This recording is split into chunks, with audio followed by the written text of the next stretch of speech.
Hello future officers, welcome back to your channel English with Kokila. आज के video में हम एसएससी सीजीएल के पीवाईक्यू सॉल्व करेंगे। ये जो क्वेश्चंस होंगे हमारे 10 सितंबर 2024 शिफ्ट 1 में पूछे गए हैं। So without wasting any more time, let's come to our first question. The first question is identify the most appropriate antonym of the given word. आपको क्या करना है? एंटोनिम चूज करना है, यानी कि ऑपोजिट मीनिंग वाले वर्ड को चूज करना है। The word is timid. Timid का मतलब होता है कोई ऐसा इंसान हु लैक्स करेज, जिसमें साहस की कमी हो, करेज की कमी हो। ठीक है, उसे हम कहते हैं टिमिड।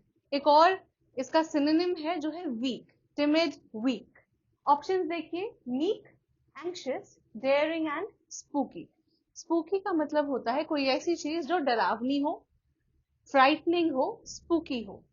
डेयरिंग का मतलब कहते हैं ना कि यार सामने वाला इतना डेयरिंग है, राइट?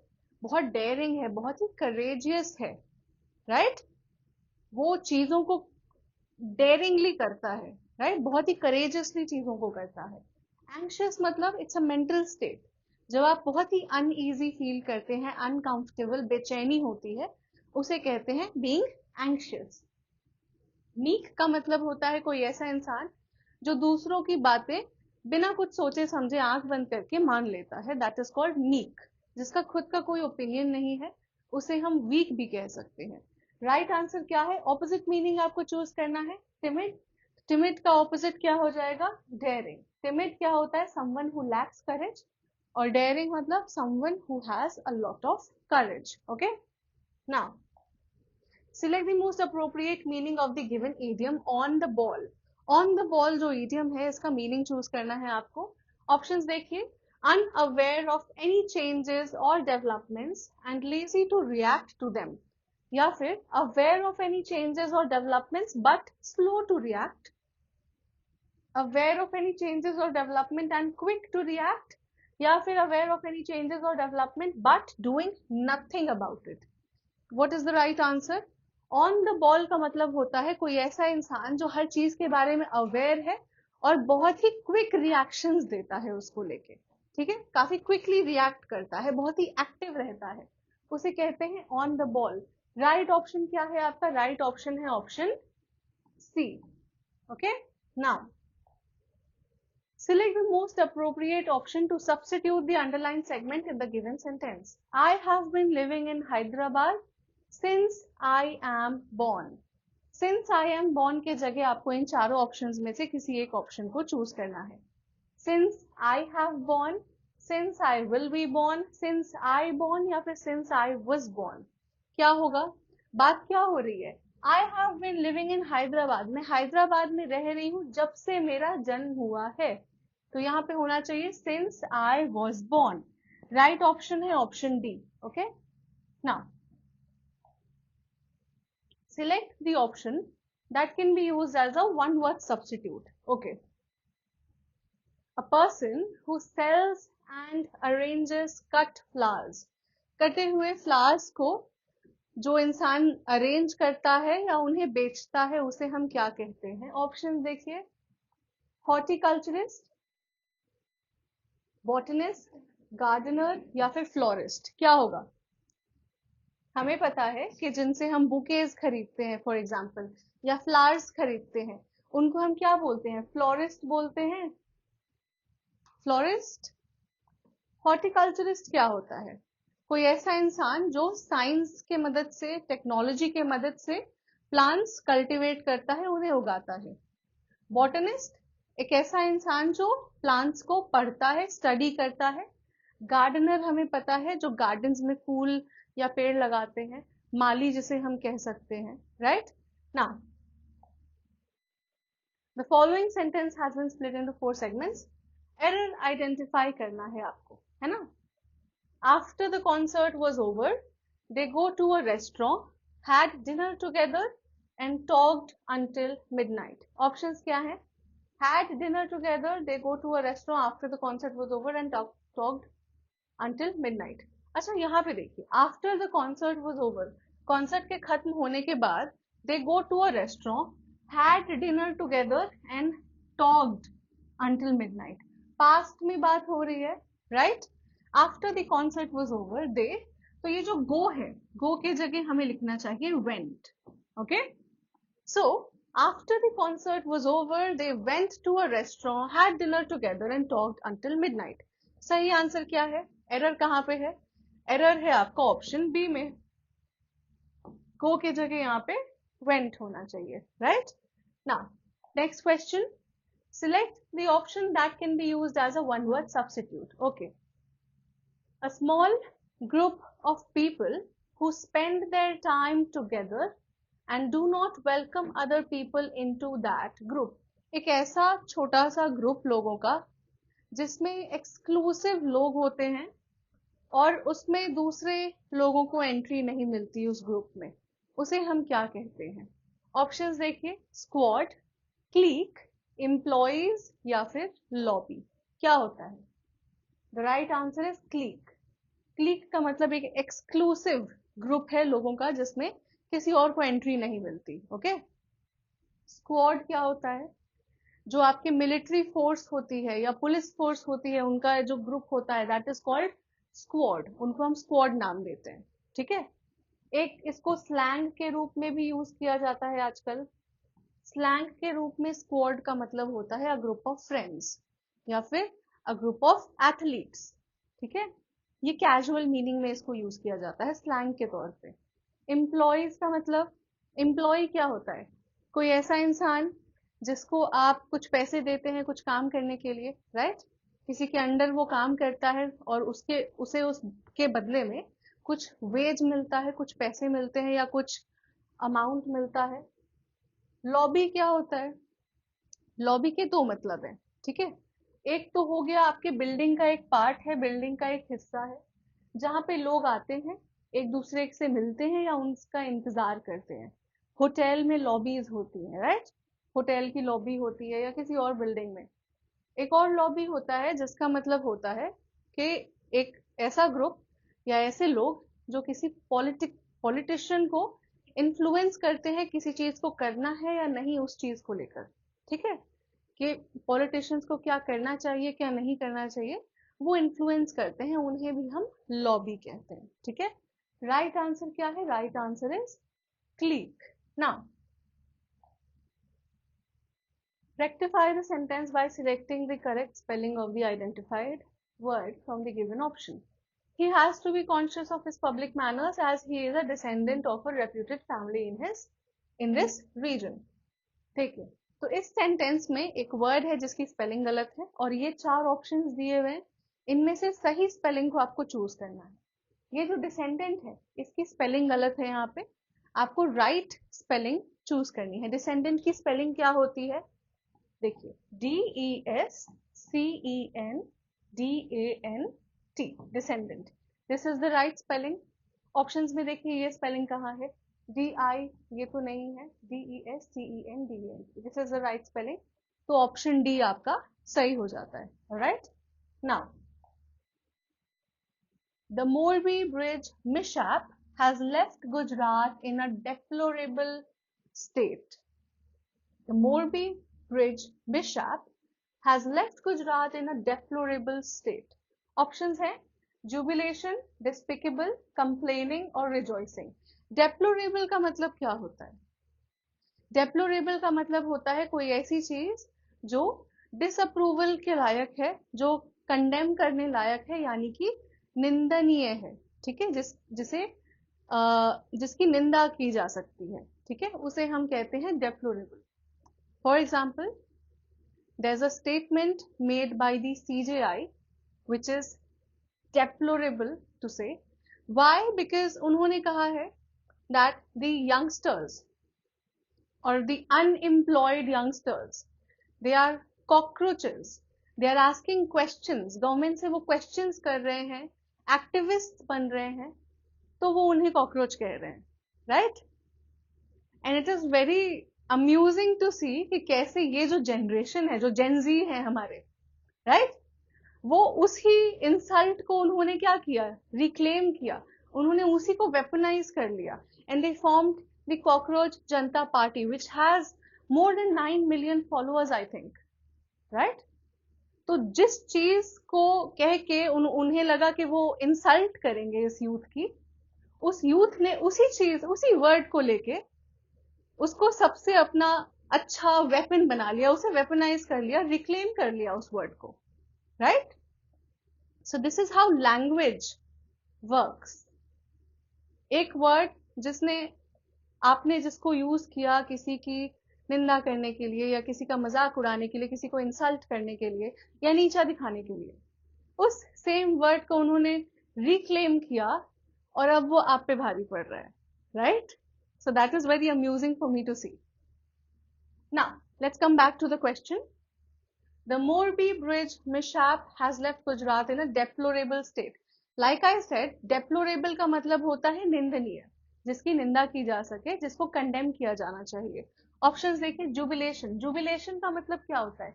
एक सेलिब्रेशन। जब आप बहुत खुश होते हैं और आप इसे अपनी खुशी जाहिर करते हैं, उसे सेलिब्रेट करते हैं, उसे कहते हैं जुबिलेशन। डिस्पिकेबल, सिमिलर मीनिंग है।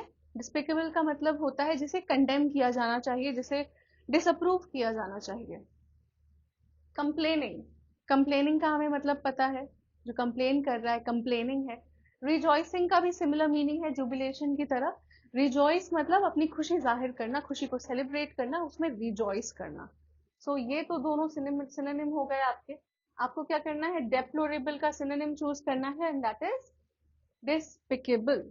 Okay, now let's come to our next question. Select the most appropriate synonym of the underlined word. Synonym choose करना है। He was trembling with fear. He was trembling with fear. क्या होगा? Trembling का मतलब होता है थरथराना, कांपना। Options, excuse me, options देखिए आप। Shivering, weeping, running या फिर intrepid. Shivering का मतलब भी होता है कांपना, थरथराना। So this is your right answer. Weeping मतलब रोना, रनिंग मतलब दौड़ना, इंट्रपिड का मतलब होता है फियरलेस या फिर एडवेंचरस। ओके, फियरलेस, एडवेंचरस, उसे हम इंट्रपिड कहते हैं। राइट आंसर क्या है? Option A, shivering. Now sentences of a paragraph. Okay, ये जंबल्ड ऑर्डर में दिए हैं, आपको इनको रीअरेंज करना है।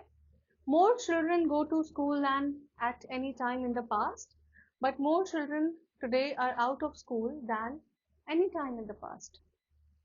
But it is not enough to blame the high birth rate for the state of affairs. Indeed, it can be reasonably argued that continued mass illiteracy is not the result but the cause of the high birth rate. There are more literate people in India today than ever before, but there are also more illiterates than ever before. Option देखिए।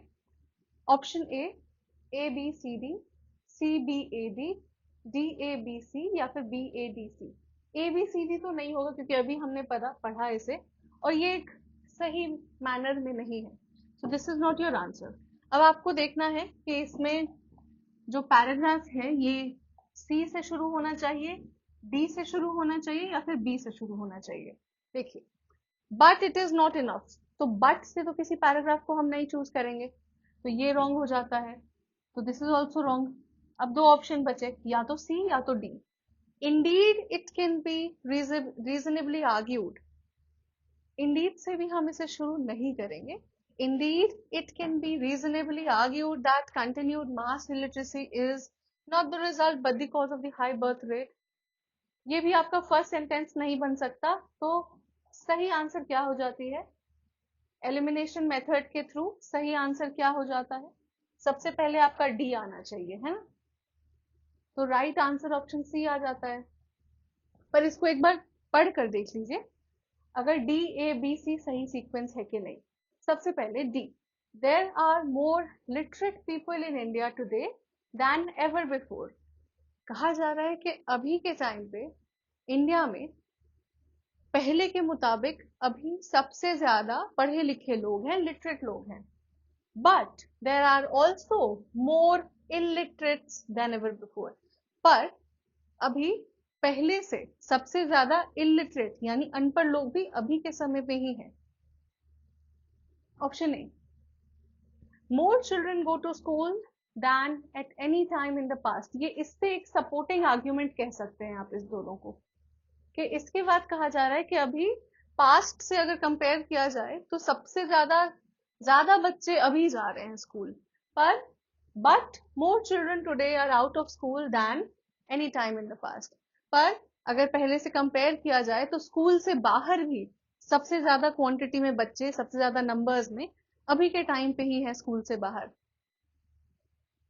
B, but it is not enough to blame high birth rate. सिर्फ high birth rate को blame करना is not enough for this state of affairs. C, indeed it can be reasonably argued, हाँ इसे argue किया जा सकता है that continued mass illiteracy is not the result but the cause of the high birth rate। तो argue ये किया जा सकता है कि ये जो कंटिन्यू मास इलिटरेसी है, जो इतने बड़े तादाद में लोग इलिटरेट रह जा रहे हैं, अनपढ़ रह जा रहे हैं, is not the result but the cause of high birth rate. वो हाई बर्थ रेट का रिजल्ट नहीं है, इसलिए नहीं हो रहा है क्योंकि बर्थ रेट बहुत हाई है, बट ये जो है ना हाई बर्थ रेट का कॉज है, क्योंकि लोग अनपढ़ रह जा रहे हैं बर्थ रेट बढ़ गई है। Okay, so this is not the result but the cause of the high birth rate. तो ये बिल्कुल अच्छे से सेंस बना रहा है, राइट? ये एक कंक्लूडिंग लाइन हम इसे कह सकते हैं। तो ऑप्शन सी आपका राइट आंसर हो जाता है। Okay, select the most appropriate synonym of the bold word in the following sentence। synonym choose करना है। वर्ड कौन सा है आपका? alleviate। he tried to alleviate the sufferings of his neighbors। alleviate का मतलब होता है किसी चीज को कम करना, ठीक है? रिलीव करना कह सकते हैं। ऑप्शन देखिए, swell, add, intensify, relieve।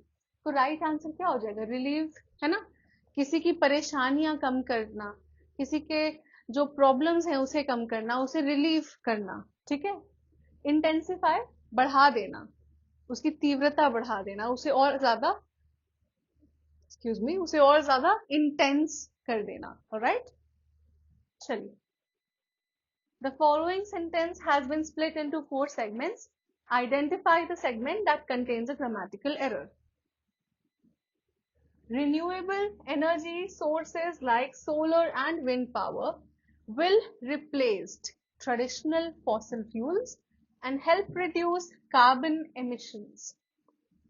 Error कहाँ पे है ये देखिए।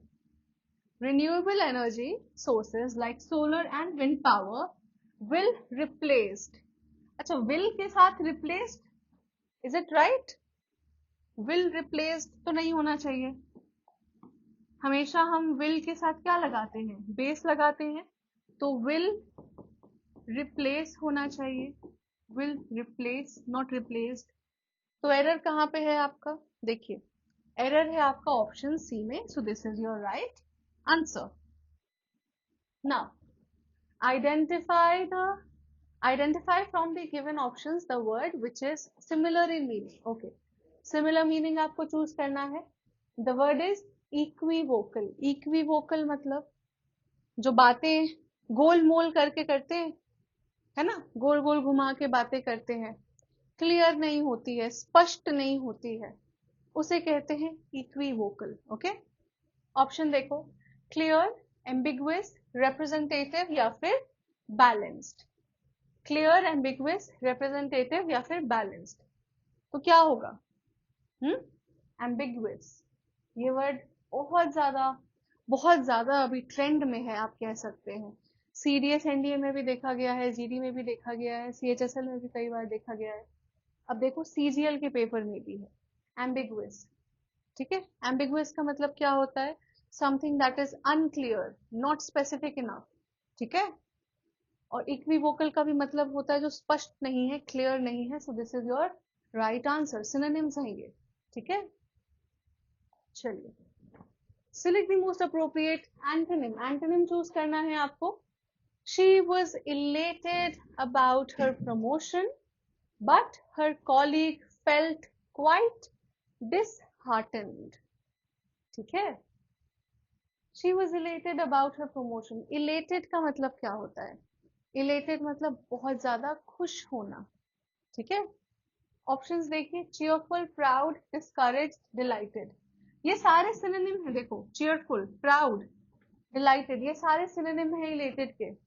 तो राइट आंसर क्या हो जाएगा सब्स्टिट्यूशन मेथड के हिसाब से? डिस्करेज्ड। डिस्करेज्ड मतलब निराश होना। ये देखिए डिसहार्टेंड, क्या बात हो रही है कि वो तो खुश थी पर उसकी जो कॉलीग थी वो निराश थी, डिसहार्टेंड थी। तो डिसहार्टेंड और डिस्करेज्ड सिनोनिमस हो गए आपके, ठीक है। Now select the option that expresses the given sentence in active voice. The contract was grabbed by the biggest telecom company in India. अब हमें क्या करना है? एक्टिव में करना है, right? The contract was grabbed by the biggest telecom company in India. अब इसको हम कैसे लिख सकते हैं?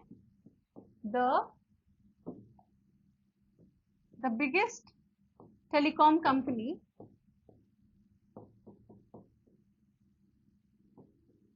in India grabbed the contract, है ना? The biggest telecom company in India grabbed the contract. इस तरीके से लिख सकते हैं। ऑप्शन देखिए, the biggest telecom company in India grab the contract, the biggest telecom company in India grabs the contract, the biggest telecom company in India will grab नहीं होना चाहिए, has grabbed भी नहीं होगा। राइट आंसर क्या हो गया? Option 1, the biggest telecom company in India grabbed the contract. Now select the most appropriate idiom to fill in the blank. I am dash about whether to accept the job offer or continue freelancing. Both options have their advantages. बात क्या हो रही है कि सामने वाला इंसान confused है ना? वो कंफ्यूज्ड है कि उनको जॉब एक्सेप्ट कर लेना चाहिए या फिर फ्रीलांसिंग को ही कंटिन्यू करना चाहिए, राइट? तो यहाँ पे सही ईडियम कौन सा है? ऑप्शंस देखिए, on the fence, cutting corners, left out in the cold, up in arms. क्या होना चाहिए? Right answer is on the fence. On the fence का मतलब होता है कि सामने वाला डिसाइड नहीं कर पा रहा कि क्या करना चाहिए, कंफ्यूज्ड है, he is on the fence about something, okay. Cutting corners मतलब किसी चीज को ऐसे करना कि उसमें आप अपना पैसा बचा पाए या तो समय बचा पाए या फिर कम मेहनत से, ठीक है। For example, the builder was cutting corners while the construction was going on. तो construction के दौरान जो builder था वो corners cut कर रहा था। He was cutting corners मतलब कि किफायती तरीके से काम, not exactly किफायती, but he was trying to use the cheapest material, है ना? चीप सामान यूज करके वो corners कट कर रहा था, ठीक है। लेफ्ट आउट इन कोल्ड मतलब किसी को इग्नोर कर देना, किसी को पूरी तरीके से इग्नोर करना, निग्लेक्ट करना, उसे कहते हैं left out in the cold. Up in arms, कई बार ये चारों इडियम्स हमने कई बार डिस्कस किए हैं। अप इन आर्म्स का मतलब होता है कि सामने वाला बहुत ज्यादा गुस्से में है और प्रोटेस्ट कर रहा है, ठीक है। Up in arms, so he is up in arms about something, ठीक है। तो he is protesting about something, he is very angry about it, okay. Select the correctly spelled word. इन चारों वर्ड में से एक वर्ड है जिसकी स्पेलिंग सही है और उसको आपको सिलेक्ट करना है। Which is the word? देखिए कंसेंसस की स्पेलिंग देखिए,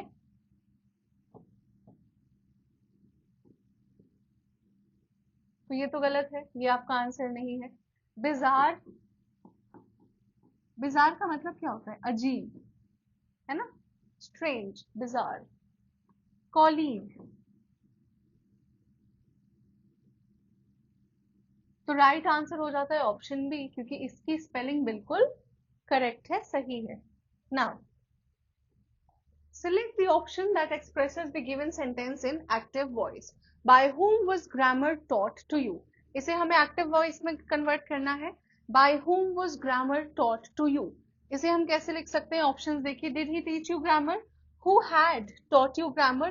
You were taught grammar by whom? या फिर who taught you grammar? क्या होना चाहिए? देखिए, who taught you grammar, अगर हम इसे एक्टिव वॉइस में करेंगे तो ये सही सेंटेंस है, right? By whom was grammar taught to you, उसे हम कहेंगे who taught you grammar. So option D is your right answer.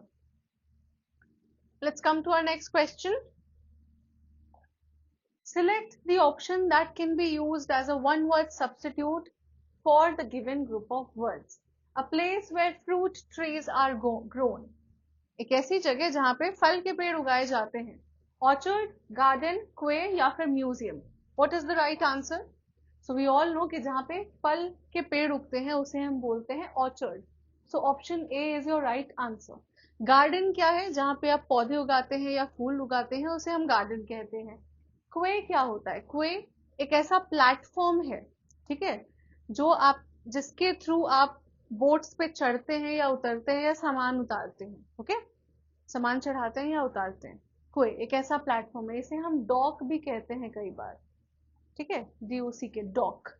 Museum क्या है? म्यूजियम एक ऐसी जगह जहां पे कलेक्टिबल्स को क्या किया जाता है? शोकेस किया जाता है. एंशियंट चीजें होती हैं, फेमस चीजें होती हैं, आर्टिफैक्ट्स होते हैं, राइट? तो ये म्यूजियम एक ऐसी जगह है जहां पे चीजों को शोकेस किया जाता है, लोग वहां उसे देखने जाते हैं. ज्यादातर ये एंशियंट चीजें हुई, आर्टिफैक्ट्स हुए, कई बार कुछ आर्ट से रिलेटेड चीजें भी होती हैं, है ना? सो उसे हम कहते हैं म्यूजियम. वन मोर थिंग, आपके SSC CGL की नोटिफिकेशन आज ही आई है. सो इससे रिलेटेड वीडियो भी आपको जल्दी इस चैनल पे मिल जाएगी. वैकेंसी जो सुनने में आ रही है अराउंड 12,256 वैकेंसीज आ रही हैं इस बार SSC CGL के लिए. So which is a very very good opportunity for all of you, right? So इससे रिलेटेड डिटेल्स भी आपको जल्दी मिलेंगी इस चैनल पे. चलिए, let's come to our next question. Select the option that can be used as a one-word substitute. A government by the officials. Officials के द्वारा जो गवर्नमेंट होती है उसे हम क्या कहते हैं? ऑप्शन देखो, ऑटोक्रेसी, ब्यूरोक्रेसी, मोनार्की या plutocracy. What is the right answer? The right answer is bureaucracy. जो आपके स्टेट ऑफिशियल होते हैं उनके द्वारा जब एक कंट्री चलाई जाती है तो उसे हम कहते हैं ब्यूरोक्रेसी. ऑटोक्रेसी क्या होती है? जब एक ही इंसान के पास कंप्लीट पावर हो किसी कंट्री पे, ठीक है? When a single person has complete power over a country, that is called autocracy. Monarchy क्या है? जब किसी किंग या क्वीन का राज हो या रूल हो उसे हम कहते हैं मोनार्की. प्लूटोक्रेसी क्या होती है? प्लूटोक्रेसी का मतलब है कि जब किसी कंट्री में सबसे ज्यादा पावर जिनके पास है वो रिच लोग हैं या वेल्दी लोग हैं, right? For example you can say कि इंडिया जो है कहीं ना कहीं प्लूटोक्रेसी के ओर बढ़ रहा है, right? Where the rich hold the power. सबसे ज्यादा पावर उनके पास है जिनके पास सबसे ज्यादा पैसे हैं, राइट? इसीलिए तो जो 1% पॉपुलेशन है उसके पास इतना इतना इतना अमाउंट ऑफ वेल्थ है जो आपके 99% के पास मिलाकर भी नहीं है, राइट? तो हम कह सकते हैं that we are moving towards plutocracy somehow. Okay, तो इतना आप समझ गए. Autocracy where 1% has absolute power over a country. Bureaucracy जहां पे स्टेट ऑफिशियल्स का पावर चलता है. मोनार्की जहां पे किंग और क्वीन रूल करते हैं. और प्लूटोक्रेसी एक ऐसी कंट्री जहां पे जो पैसे वाले हैं वो कंट्री चलाते हैं, ठीक है ना? Comprehension.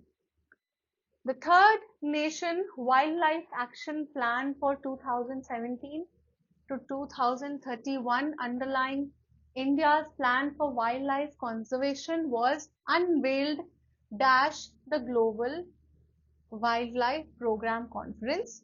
The plan recognizes dash addresses concern pertaining to climate changes and its impact on wildlife.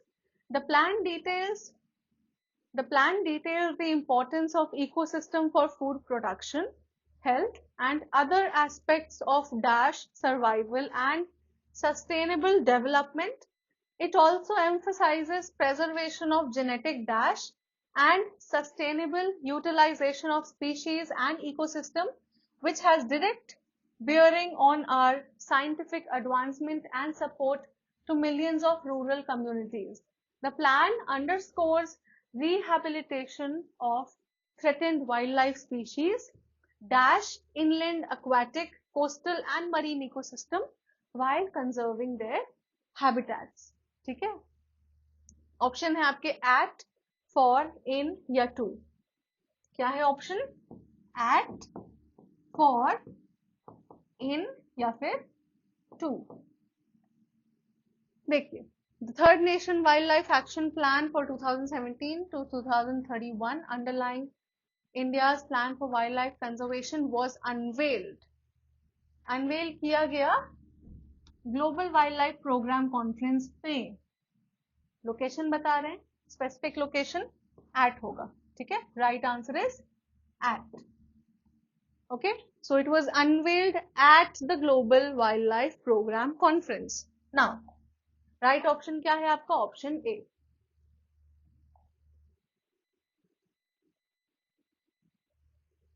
The plan recognizes dash addresses concerns pertaining to climate changes and its impact on wildlife. Recognizes dash addresses concern. ठीक है, option देखिए, to and in या for. To and in या for. To and in या फिर for. देखो, plan recognise करता है और एड्रेस करता है concern pertaining to climate change, है ना, क्लाइमेट चेंज से रिलेटेड जो कंसर्न है उससे. ठीक है, and its impact on wildlife. तो यहाँ पे क्या होना चाहिए? एंड होना चाहिए ना. प्लान रिकॉग्नाइज करता है और एड्रेस करता है कंसर्न्स को. सो राइट आंसर क्या है? And, option B. देखो, option B is your right answer.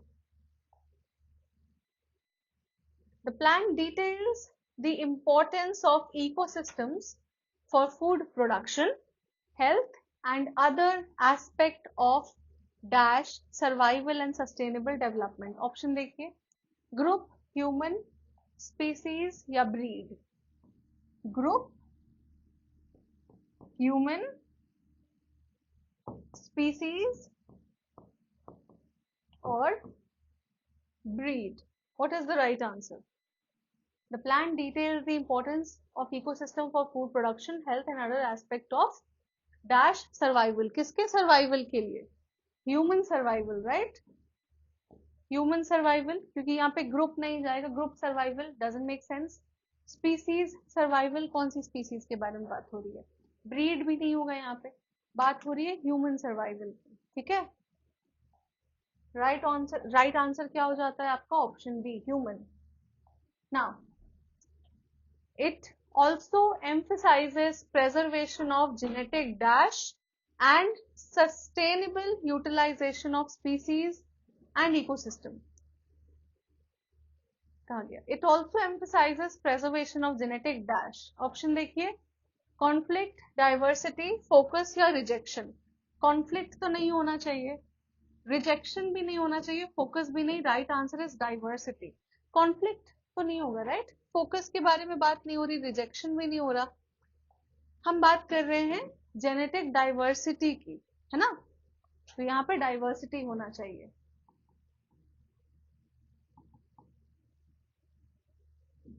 Next,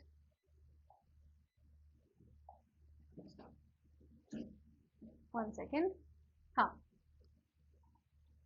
and sustainable utilization of species and ecosystem, which has direct bearing on our scientific advancement and support to millions of rural communities. The plan underscores rehabilitation of threatened and wildlife species dash inland, aquatic, coastal and marine ecosystem while conserving their habitats, including gathering, counting, mixing. Mixing मतलब mix करना, count मतलब गिनना, gathering मतलब उनको इकट्ठा करना, gather करना, including मतलब सबको include करके. तो right answer क्या होना चाहिए? Option A. क्यों? The plan underscores rehabilitation of threatened wildlife species, including किसको किसको include करते हुए? Inland, aquatic, coastal and marine ecosystem को, ठीक है? While conserving their habitats. Okay. So with this हमने टीयर 1 के सारे क्वेश्चंस कर लिए हैं जो कि आपके 10th of September 2024 शिफ्ट 1 में पूछे गए हैं. एज वी ऑल नो कि आपकी सीजीएल की नोटिफिकेशन आ गई है और इसीलिए हमें अंदाजा लग रहा था कि आपकी सीजीएल की नोटिफिकेशन जल्दी आएगी, इसीलिए हम पीवाईक्यू सॉल्व कर रहे थे. सो जल्दी ही आपको इसके रिगार्डिंग भी वीडियो मिल जाएगी चैनल पे. वीडियो अगर पसंद आया तो you can like, share and subscribe and comments में बताइएगा कि कितने आंसर्स आपके सही हुए. And I will see you in the next video. Till then, take care.